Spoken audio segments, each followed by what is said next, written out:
ஜெய் சீனா 2024 தமிழ் டப்பில் வெளிவந்த ஒரு action feel good movie. சமுத்திரபி இந்த படத்தை வந்து டைரக்ட் பண்ணியிருக்காங்க. சுனில், சிறிகாந்த், அசோகீனா மற்றும் பல படத்தில் நடிச்சிருக்காங்க. இந்த படத்துடைய கதையை பார்த்துடலாம். இந்த படத்தில் ஹீரோ 4 பேர். இவங்க அக்ரிகல்ச்சர் ஸ்டூடெண்டாக இருப்பாங்க. இவங்க ஒரு ப்ராஜெக்ட் பண்ணுவாங்க.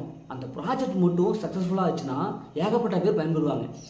சுமார் 200 கோடி ரூபாய் மதிப்புடைய அந்த ப்ராஜெக்ட்டுக்கு மினிஸ்டர்கிட்ட அப்ரூவ் வாங்கிறதுக்காக போவாங்க. ஆனால் மினிஸ்டர் அப்ரூவ் பண்ண மாட்டார். இதற்கிடையில் இவங்க மினிஸ்டருடைய பிளாக் மணி யூஸ் பண்ணி எப்படியாவது இந்த ப்ராஜெக்டை முடிக்கணும் அப்படின்னு சொல்லிட்டு களத்தில் இறங்குவாங்க. இவர்களை தடுக்கிறதுக்காக போலீஸ் இன்ஸ்பெக்டர் ஒருத்தர் இறங்குவார். இப்போ இறுதியில் அவங்க நினைச்சபடி அந்த ப்ராஜெக்டை செஞ்சு முடிச்சாங்களா இல்லையா, இறுதியில் என்னாச்சு அப்படிங்கிறதா இந்த படத்துடைய ஆன்லைன். இப்போ இந்த படத்துடைய பாசிட்டிவ் பார்த்தாவே படத்துடைய ஸ்டோரி தான். ஏன்னா ஒரு சூப்பரான ஒரு ஸ்டோரி எடுத்திருக்காங்க, ஒரு வித்தியாசமான ஒரு ஸ்டோரி எடுத்திருக்காங்க. படத்தை நடிச்சு எல்லாமே சூப்பராக பர்ஃபார்ம் பண்ணியிருக்காங்க.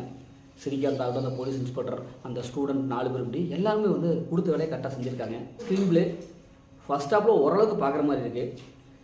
மற்றபடி இந்த படத்தில் பெரிய ப்ளஸ் எல்லாம் எதுவுமே இல்லை. இந்த படத்துடைய மைனஸ்ன்னு பார்த்தாலும் ஸ்க்ரீன் பிளே தாங்க. ஏன்னா ஸ்டோரிலேயும் சுவாரஸ்யமாக இருக்குது, ஆனால் இவங்க சொல்லப்படுகிற விதத்தில் ரொம்ப கோட்டை விட்டாங்க. அதாவது இந்த காலேஜ் போர்ஷனாவது ரொம்ப சுவாரஸ்யமாக சொல்லியிருக்க வேண்டாமா, அதுவும் இல்லை.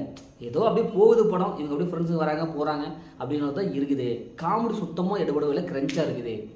செகண்ட் ஆஃப் ஸ்க்ரீன் பிளே எந்த ஒரு ட்விஸ்ட் டெண்டிங்கே இல்லை. அப்படியே நார்மலான ஒரு படமாக அப்படியே போயிட்டுருக்கு. எந்த இடத்துலையும் நம்மளை என்கேஜ் பண்ணல, சுவாரஸ்யமாகவும் இல்லை. படம் பார்க்கறதுக்கே ஒரு போர் அடிக்குது. கிளைமேக்ஸ் அதே மாதிரி ஒரு மொக்கையான ஒரு புசுப்பு இல்லாத ஒரு உப்புமா கிளைமேக்ஸ் கொடுத்துட்டாங்க. அதோடைய கான்செப்ட்லாம் ஓகே தான், ஆனால் இன்னும் கொஞ்சம் சுவாரஸ்யமாக கொஞ்சம் ட்விஸ்ட் அண்ட் டெண்டிங்லாம் கொஞ்சம் வச்சிருக்கலாம். ஆனால் அதுவும் இல்லை. டபுள் வாய்ஸ் ஒரு கேரக்டர் டபுள் வாய்ஸ் கொடுத்துருக்காங்க. மற்றபடி இந்த படத்தில் இதை விட பெரிய மைனஸ் எதுவுமே இல்லை. இந்த படத்தை ஃபேமிலி பார்க்கலாம், கண்டிப்பாக ஃபேமிலி பார்க்கலாம். படத்தில் அந்த மாதிரி எதுவுமே இல்லை. முதல்ல இந்த படம் இப்படி சூப்பராக சுமாராக இருக்கணும். இந்த படம் ஒன் டைம் பார்த்து தான் நான் சொல்கிறேன். ஓகே, இதே மாதிரி அடுத்த ஒரு புதிய மூவி உங்களுக்கு கண்டிப்பாக